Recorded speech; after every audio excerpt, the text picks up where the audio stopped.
नमस्ते। क्या आपको पता है जब बच्चा छोटा होता है तो वो कभी हँसता है या कभी रोता है? ऐसा क्यों होता है?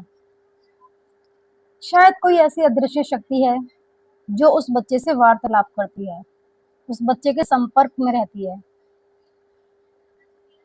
जिस शक्ति को हम नहीं जानते हैं। इसीलिए शायद बच्चा कभी हँसता है और कभी रोता है। इसी तरह एक माँ सोचती है कि जब बेटे की शादी हो जाएगी तब मैं फ्री हो जाऊँगी, वो सब सँभाल लेगी। लेकिन जब शादी हो जाती है तो ऐसा कुछ नहीं होता, बल्कि उसका उल्टा हो जाता है।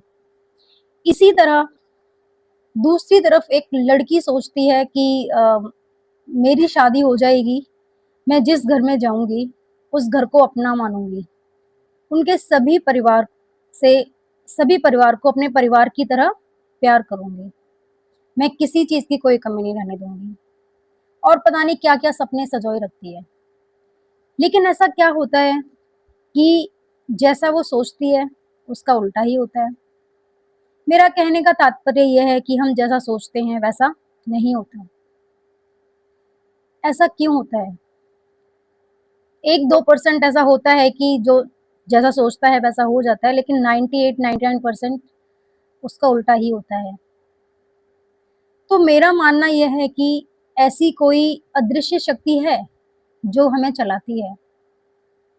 पहले हम सोचते थे कि हम ऐसा करेंगे, लेकिन वो हमें प्राप्त हो जाने के बाद या मिल जाने के बाद ऐसी परिस्थितियाँ बन जाती हैं कि हम बिल्कुल ही बदल जाते हैं या बदलने पर मजबूर हो जाते हैं। ऐसा क्यों होता है?